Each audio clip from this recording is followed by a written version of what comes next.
매스컴에서 가진 자의 갑질로 인해 사회에 여러 문제를 일으킨 일들이 보도될 때가 있습니다. 그래서 국민의 공분을 불러 일으키기도 합니다. 국어사전에 갑질은 이렇게 정의하고 있습니다. 상대적으로 우위에 있는 자가 상대방에게 오만무리하게 행동하거나 이래라 저래라 하며 제멋대로 구는 짓이다. 그렇게 설명을 해놨습니다. 이런 설명을 듣지 않더라도 갑질이라고 하면은 우리가 나름대로 또 이해하는 부분들이 있습니다. 물론 이런 갑질에 대한 보도가 좀 객관성 있게 보도가 돼야 되겠지만 좀 지나친 좀 감정적 접근을 하는 그런 경향도 없지 않아 있겠지만 여하튼 갑질 문화는 당연히 개선되어야 할 일이죠. 사람과의 관계는 기본적으로 서로를 존대하며 살아야 합니다. 성경의 가르침도 믿음의 사람들은 하나님을 잘 섬기고 이웃을 내 몸과 같이 사랑하라고 하신 그것이 계명의 핵심입니다. 바른 믿음을 가진 사람은 하나님만 잘 섬기는 것이 아니라 사람을 존대할 줄 아는 사람입니다. 예수님은 제자들에게 믿음의 중요성을 종종 가르치셨습니다. 하지만 제자들은 예수님에게 좀 흡족한, 예수님의 칭찬을 받는 그런 믿음을 그 당시에는 소유하지를 못했습니다. 오히려 예수님의 제자들은 믿음 없음에 대해서 예수님께 오히려 책망을 받았던 적들이 있었습니다. 반면에 예수님이 감탄했던 믿음의 사람들이 성경에 등장을 합니다. 그 중에 한 사람이 오늘 본문 너무나 잘 아는 오늘 본문에 소개되고 있는 로마의 백부장이고 또 한 사람은 수로보니게 여인입니다. 두 사람의 공통점은 다 이방인이라는 것이 공통점이고 또 두 사람을 비교해 보면은 한 사람은 남자고 한 사람은 여자입니다. 그래서 우리 예수님이 너무 공평하시다 이런 생각을 해보았습니다. 믿음이란 하나님과 나와의 관계에서 성립되는 신비한 사건이기 때문에 다른 사람의 믿음을 평가한다거나 측정한다 하는 것이 쉬운 일은 아닙니다. 그러나 그 사람의 믿음은 그 사람의 행위를 통하여 나타나기 때문에 오랜 세월 그가 하는 말과 행동을 지켜보면 그 사람이 믿음이 어느 정도 있다라는 것을 또 우리가 평가할 수도 있습니다. 잘 아는 야고보서 2장 17절 말씀에 이와 같이 행함이 없는 믿음은 그 자체가 죽은 것이라. 즉 믿음은 행함으로 그 열매가 나타나기 마련인데, 자, 그렇다면은 그가 하는 행위를 보면은 그분의 어떤 믿음을 어느 정도 우리가 짐작할 수도 있지 않습니까? 자, 그런데 우리는 그 믿음으로 우리는 구원을 받았습니다. 믿음으로 구원을 받았다 하면은 구원받지 못한 사람과 비교를 할 때 우리의 말이나 우리의 행실이 믿지 않는 사람에 비해서는 좀 더 성숙하고 고상하고 칭찬받을 만 해야 되는 것이 마땅하다 생각을 합니다. 그런 의미에 참 우리가 사람을 존대할 줄 알아야 합니다. 본문에 소개되고 있는 백부장은 예수님이 이스라엘 중에 내가 이만한 믿음을 만나보지 못했다 할 정도로 크게 칭찬했던 사람입니다.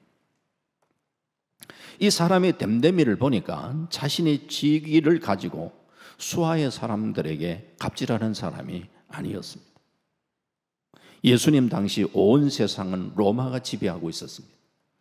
그래서 모든 길은 로마로 통하고 있습니다.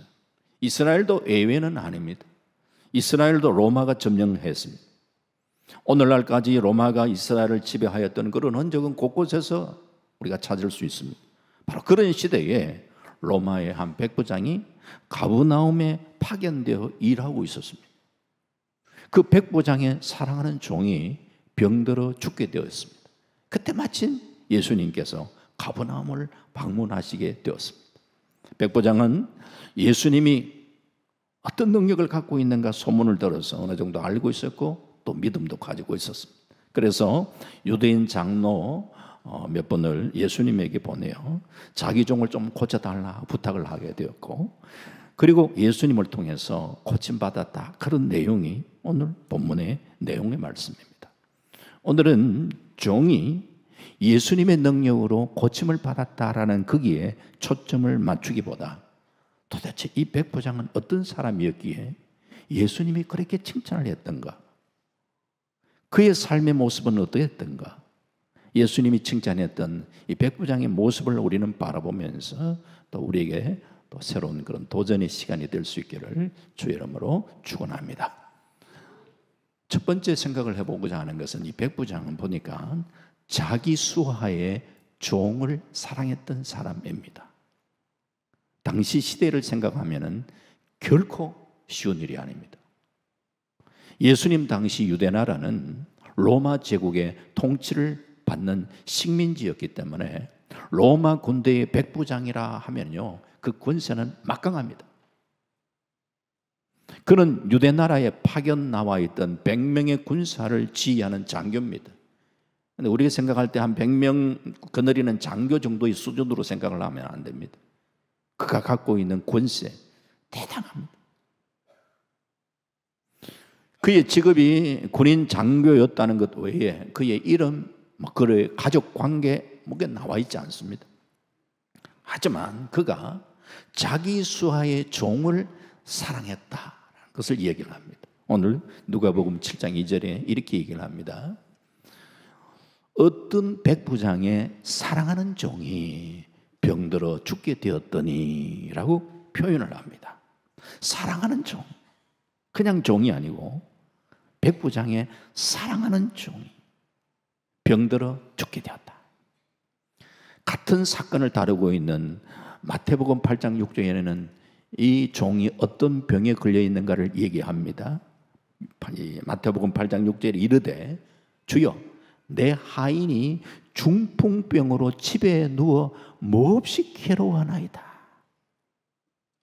이 종이 앓고 있는 병은 중풍병이었고, 중풍병도 뭐 정도가 뭐 있잖아요. 근데 아주 그게 심해가지고 너무 괴로워 거의 죽을 지경이다. 인간적으로 볼 때는 회복의 가능성이 거의 없는 상황이에요. 이런 상황에 포기하지 아니하고 유대인 장로 몇 분을 예수님에게 보내어 자기 종 좀 살려달라고 부탁을 합니다.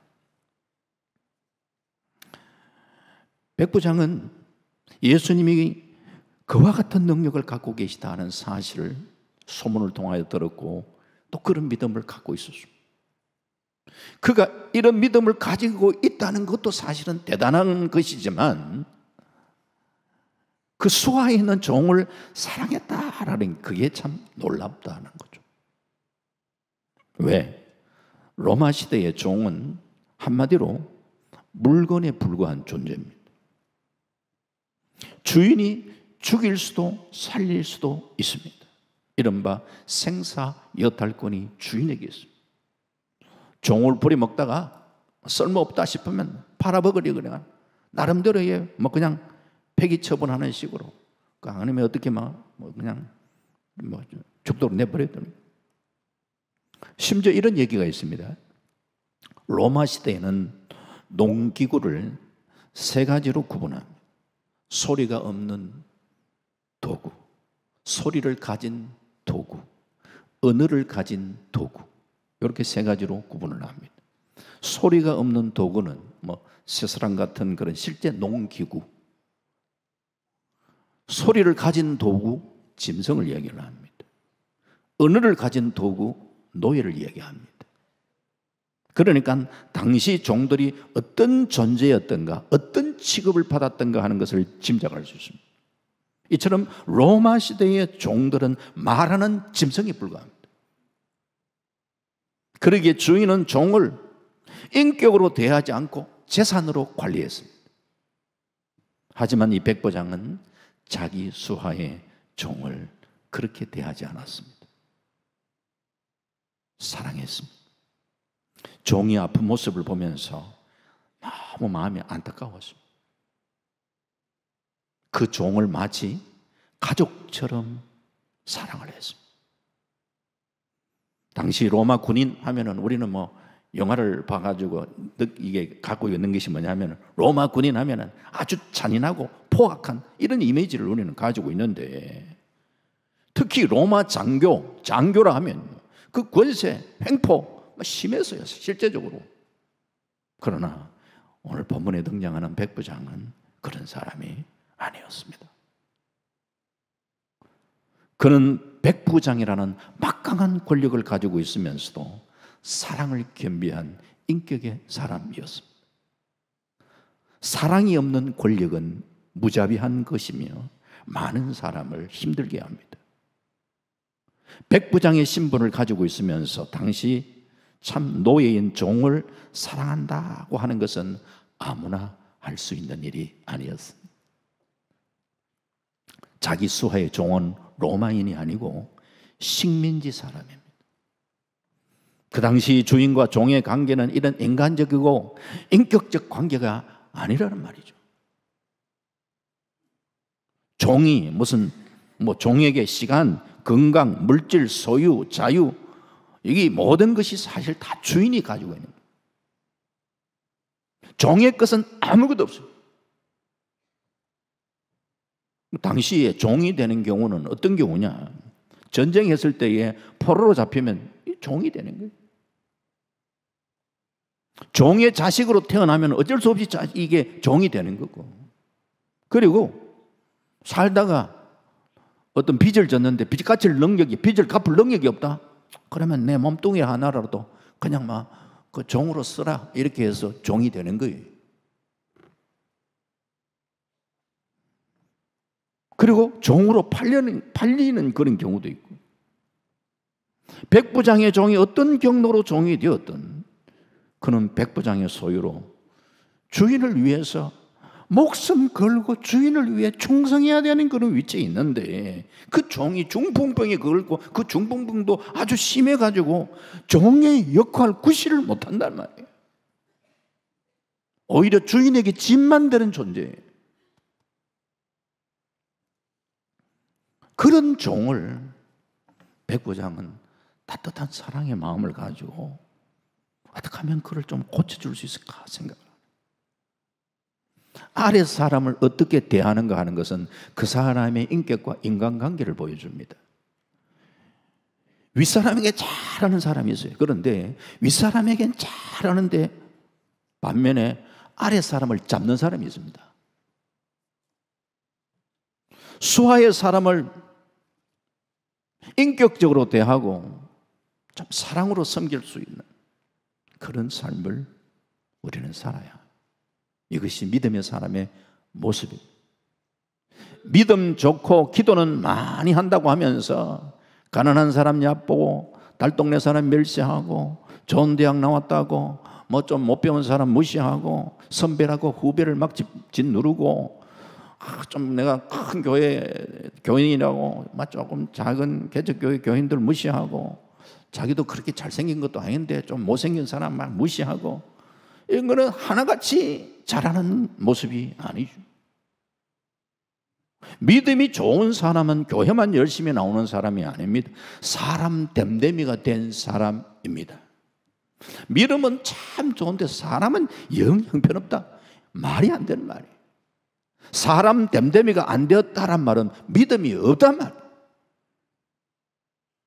정말로 인격적이라면 그 사람의 신앙 태도가 좋을 수밖에 없는 거예요.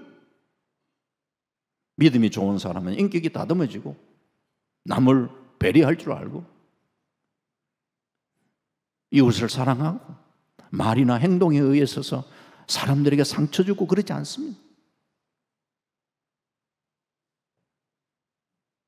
힘 있는 사람에게는 아부하고 힘 없는 사람을 짓누르는 사람이 있어요. 마치 이것이 사회생활을 하는 데에 이것을 처세술로 생각하는 사람, 그런 사람도 있지만 믿음의 모습, 믿음의 사람의 모습은 아니란 말이에요. 오늘 본문에 나오는 백부장은 자신이 고위 직위에 있는 사람임에도 불구하고 수하의 종을 인격적으로 참 대하고 사랑했던 사람. 그 사랑이 말로만의 사랑이 아니라 참 백부장의 신분이면서도 그냥 가만히 특별히 다른 말 안 하고 가만히 내버려 두는 정도만 하더라도 쉬운 일이 아닌데, 그 종을 진심으로 사랑하고 아끼는 마음으로 장로들을 청해가지고 예수님 좀 모셔오도록 간청,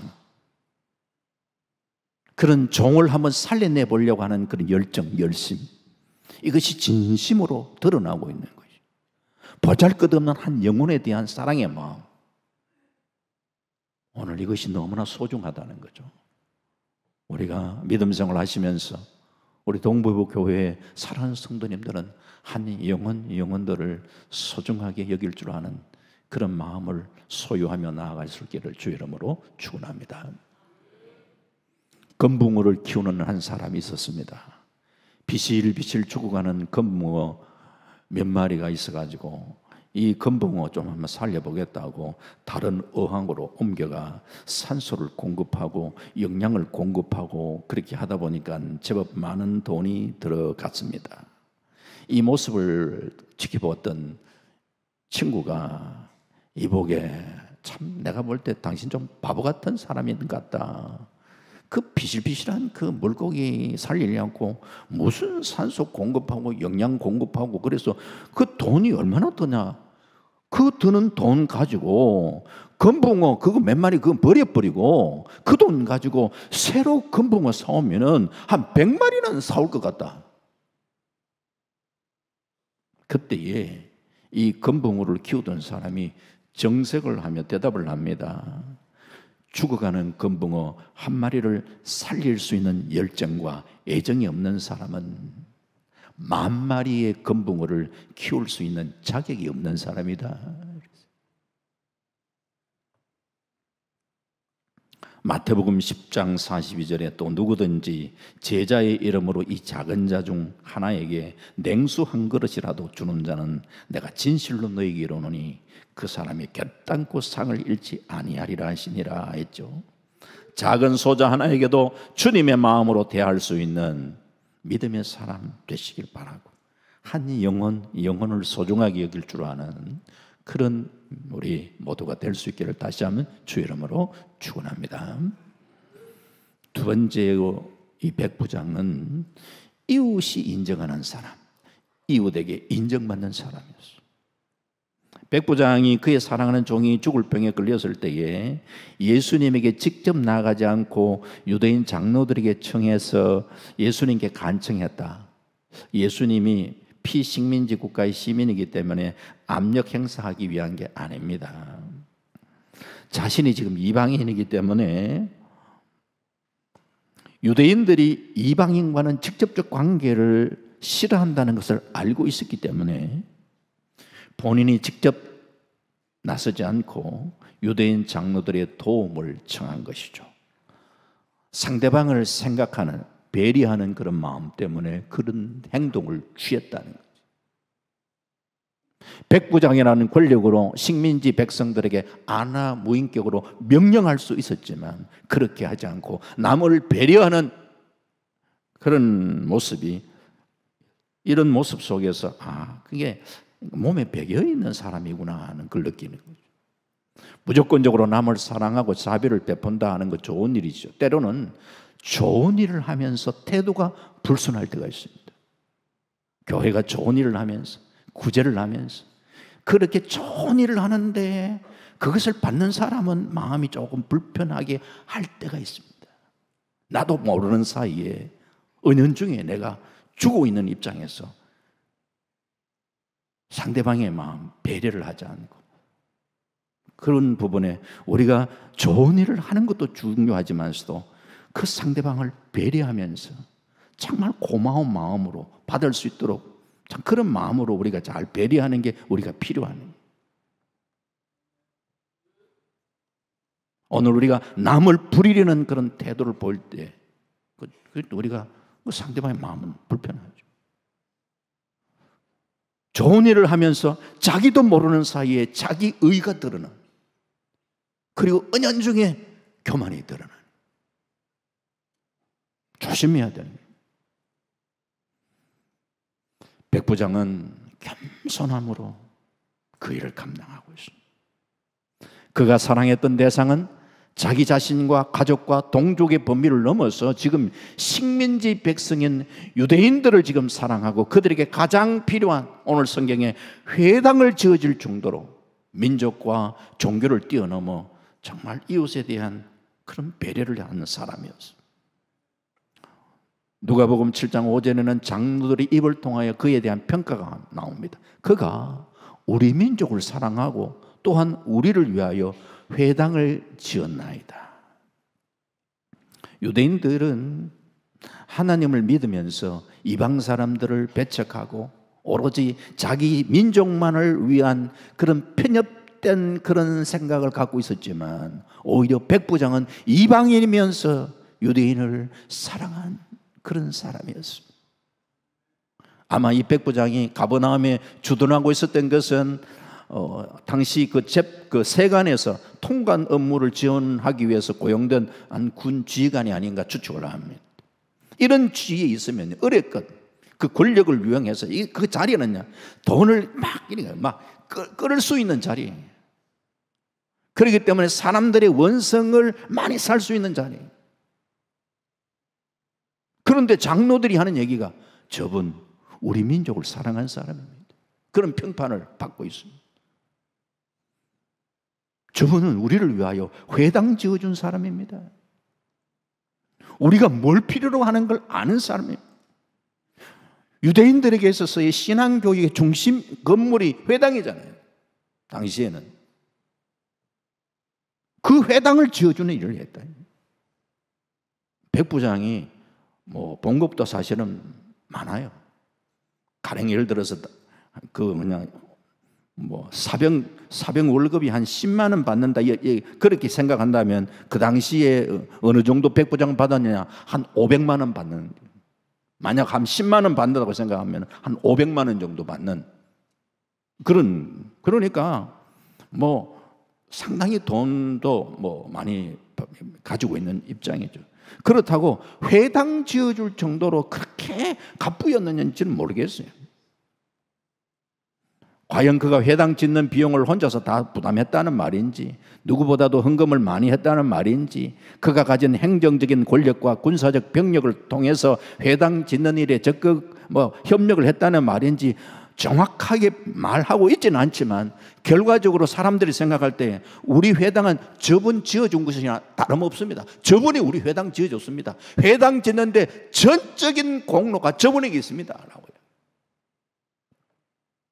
그렇게 사람들이 인정을 해준 거죠. 그거 쉽지 않죠.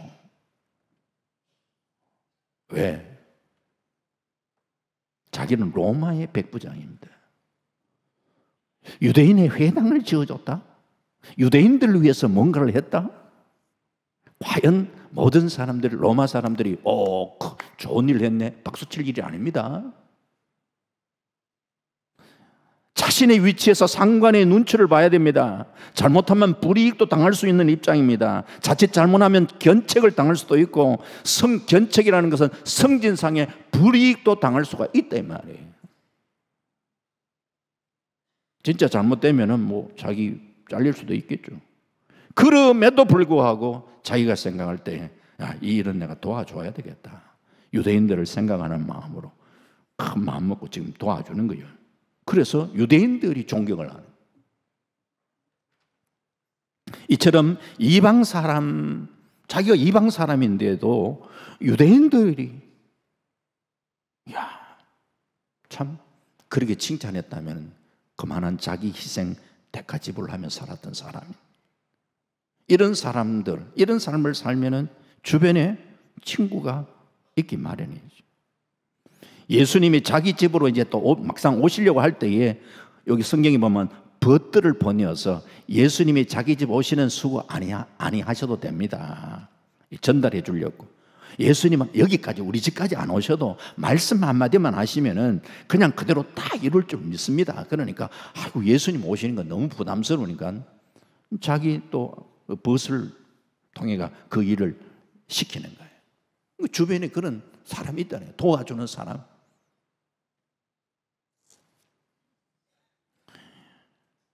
이런 인정받는, 이웃에게 인정받는 삶을 살아가려고 할 때는 기본적으로 겸손함이 따라야 되는 거죠.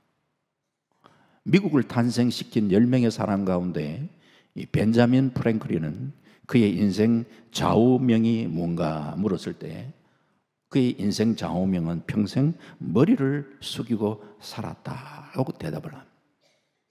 그 이유가 있었습니다. 보니까 그가 살아가는데 청년 때 자기 집은 좀 제법 여유가 있었는데 가난한 친구 집에 놀러 갔는데 자기 집 대문은 아주 높아가지고 늘 보면 그냥 그게 고개 숙일 필요 없이 그냥 생각 없이 막 이렇게 들어가도 왔다 갔다 전혀 관계가 없는데 친구 집이 조금 이렇게 가난한 그런 집이다 보니까 친구 집 문이 보니까 인방이 굉장히 낮았어요. 그러니까 그건 생각도 못하고 자기 집 들어가듯이 막 그냥 쓱 들어갔는데 그 문 인방에다가 쾅! 너무 세게 박아가지고 기절해 버리는 거야. 그 친구 아버지가 보니까 기가 막히잖아요. 미안스럽기도 하고. 애가 이제 딱 깨어났을 때에 친구 아들이니까 벤자민아 한번 보자. 벤자민아 내가 너에게 꼭 부탁하고 싶은 얘기가 있다. 아이고 예. 뭐 겨우 이제 정신 차려가지고 가는데 예 뭡니까? 너는 평생 머리를 숙이고 살아라. 그래 아이고 예 알겠습니다. 문 인방에 그냥 머리 대게 받고 난 다음부터 그는 항상 그걸 이제 기억을 하면서 맞아. 사람이 이렇게 머리를 숙이면 살아야지 하면서 그걸 자신의 참 인생 좌우명으로 삼았다는 말이 있습니다. 미국 달러화에 인물화가 새겨져 있는데 그중에 대통령이 아닌 인물 2명이잖아요. 10달러짜리 해밀턴, 100달러짜리의 벤자민 프랭클린이 있습니다. 미국 건국의 아버지 혹은 가장 지혜로운 미국인이라고 그렇게 불려집니다. 달러도 그냥 100달러짜리에 그게 있다니. 그만큼 미국인들이 존경한다는 얘기잖아요. 그가 뭉치면 살고 흩어지면 죽는다. 많이 들었던 그 얘기를 하는데 프렌치 인디언 전쟁 당시에 그 식민지 단결, 우리가 단결해야 된다 호소했던 그런 말인데 우리나라는 이승만 대통령이 또 이 말을 인용해서 굉장히 유명해진 그런 말이기도 하죠. 우리나라 사람에게서도 사람들에게 참 그렇게 우리가 좀 그런 인정받고 존경받는 그런 우리가 사람들이 많이 우리가 믿음의 사람 가운데서 나타나지 않겠습니까? 이런 삶을 살 때에 주변의 사람들이 가까이 하고 싶은 날. 중국의 사서인 남사의 여성진전에 이런 말이 있습니다. 100만 매택이요 1000만 매릴이라는 말이 있습니다. 그것은 무슨 말인가? 송계하라는 사람이 고위 관리였었는데 이 사람이 정년 퇴직을 앞두고 자기가 이제 정년 퇴직하고 나면은 살 집을 이제 구하러 다녔습니다. 그러다가 여성진이라는 사람이 살고 있는 집, 그 집에 저 사람 집 가까이 내가 집을 하나 구해야 되겠다 생각하는데 집값은 얼마느냐 하면은 100만 금 정도 되는데 그런데 이제 그 자기가 사고 싶었던 집을 그 사람이 잘 안 팔려고 그랬겠죠. 그러니까 1000만 금을 더 주고 1100만 금을 주고 그 집을 샀는 거예요. 그 말을 듣고 여성진이라는 사람이 송계하에게 물었습니다. 아니 100만 금밖에 안 하는 집을 어떻게 그 10배나 더 주고 그래 사냐. 그때 했던 말이에요. 다시 한번 더 떼어주시면요. 100만 매택이다. 100만 금은 집 사는데 매택 집 구입하는데 그렇게 쓴 거고 1000만 매린, 매린이라는 것은 이웃을 사는데 1000만 금을 들였다 이 말이에요. 여성진이라는 그 사람을 이웃으로 삼고 싶어가 그 집 가까이에 그렇게 많은 돈을 지불하고 내가 그 사람이 이웃이 좀 되고 싶어가 그 사람하고 좀 가까이 하고 싶어서 그런 대가 지불을 했다 이 말이에요. 그 말에 이 여성진이라는 사람이 얼마나 감동을 받았겠냐. 어떤 대가를 내가 좀 지불하였어라도 아이고 나는 저 사람하고 좀 같이 좀 막 있고 싶다라는 그런 사람이 된다는 게 얼마나 행복한 일인가. 오늘 믿음의 사람들이 이런 사람이 될 수 있기를 주의 이름으로 축원합니다. 믿음은 형이 상학적인 게 아니에요. 믿음과 인간관계는 별개가 아니에요. 믿음이 좋은 사람은 좋은 인간관계를 가지게 됩니다. 오늘 이처럼 우리도 좀 믿음의 사람이 되어서 이웃이 인정하고 좀 이웃이 함께 같이 가까이 있고 싶어하는 이런 삶을 우리는 살아갈 수 있어야 되는데 마지막 세 번째 이 바탕이 어디에서 나오는가 하는 게 믿음이었어요. 그 세 번째가 보면은 그거는 예수님께 존경과 예의를 갖추. 예수님은 말씀 한마디 하면은 그 말씀이 그대로 이룰 줄 믿는 믿음을 가지는 그 예수님이 관한 믿음을 바탕으로 해서 이 첫 번째, 두 번째 설명했던 이런 것이 열매로 나타나는 게 중요한 거죠. 왜? 우리가 살아가는데 예수 안 믿는 사람 가운데도 세상의 학문을 통하여 닦여진 그런 인격을 가지고 사람들에게 존경받는 사람 있습니다. 분명히 저 사람은 예수 안 믿는데도 세상의 학문을 통하여 나름대로 닦여진 그 인격 앞에 고개가 숙여지는 그런 사람 있습니다. 그런데 우리는 세상의 학문과는 비교할 수 없는 하나님의 말씀, 살아있는 하나님의 말씀을 통하여 우리의 인격이 닦여진 그런 삶을 살아가는 자라면은 세상의 학문을 통하여 닦여진 인격자보다는 좀 더 우리가 더 나은 삶을 살아갈 수 있어야 되지 않겠습니까?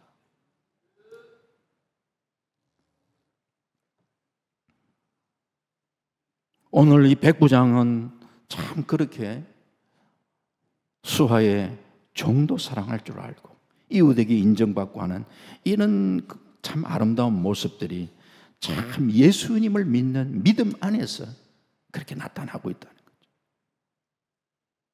거죠. 백부장은 예수님이 자기 집이 더러우심을 감당하지 못했겠다고 얘기해요. 누가복음 7장 7절에 그러므로 내가 주께 나아가기로 감당하지 못할 줄 알았나이다. 말씀만 하사 내 하인을 낫게 하소서. 당시 로마는 유대 나라의 주 관계잖아요. 로마 시민과 유대 민족은 로마 황제를 주라고 숭배했던 그런 시대예요. 백부장은 로마의 고급 장교고 예수님은 유다 나라 시민이면 당시 상황으로 본다면은 예수님과 백부장의 관계에서 예수가 당시 사회에서는 백부장이 아이고 주인님이라고 할 정도의 말이에요. 그런 관계인데 백부장은 예수를 주라 버려. 그분이 내 집에 오는 걸 나 감당하지 못하겠습니다라고 이야기할 정도예요. 참 놀라운 사람이에요. 겸손한 사람이에요.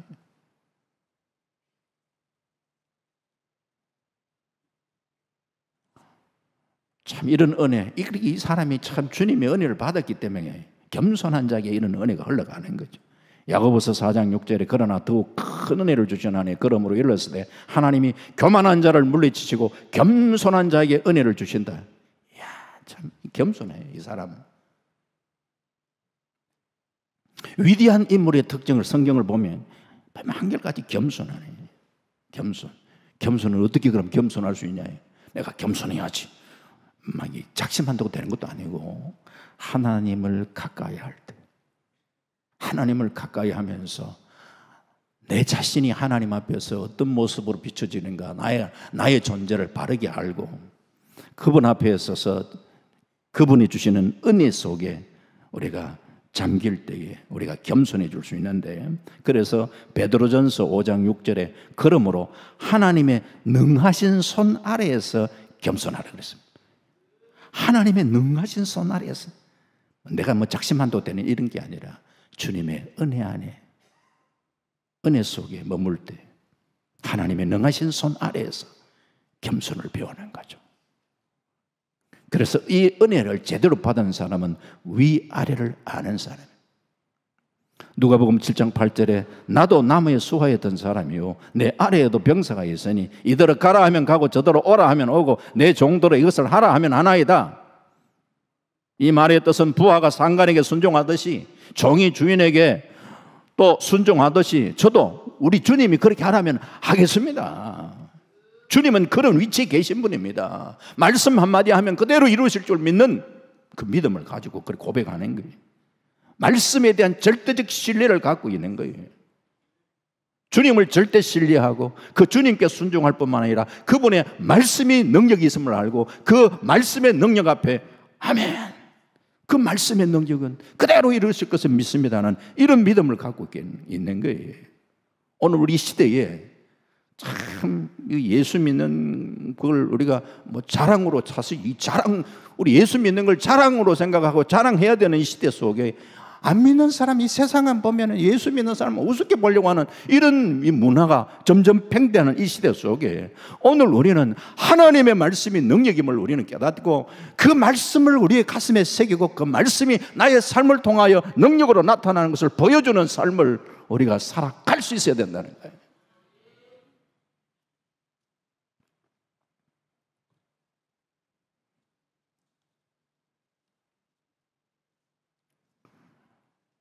참 백부장의 모습 정리를 해본다면 자기 수하의 사람, 종을 인격적으로 대하고 사랑했던 사람, 주변의 사람들에게 사랑과 간용을 베풀며 그들의 필요를 채워줄 줄 알고 이웃에게 인정받았던 사람, 예수님을 주로 모시면서 예수의 말씀 앞에 절대 신뢰하고 말씀을 그대로 이룰 줄 아는 그 믿음을 가지고 있었던 이런 사람. 오늘 우리 역시 이런 믿음의 삶을 우리는 살아가고 주께 영광 돌려드리는 삶을 살아갈 수 있기를 바랍니다. 한 가지 얘기만 하고 말씀 마치겠습니다. 영국의 유명한 지휘자 레클에 대한 얘기입니다. 해마다 크리스마스 때가 되면 동국에도 오랫동안 핸델 메시아를 연주했듯이 핸델 메시아를 연주하곤 했어요. 그런데 이런 일이 있었습니다. 메시아 오라토리아 중에서 소프라노 그 아리아인 내주는 살아계시고라는 그 곡을 소프라노 가수가 불렀습니다.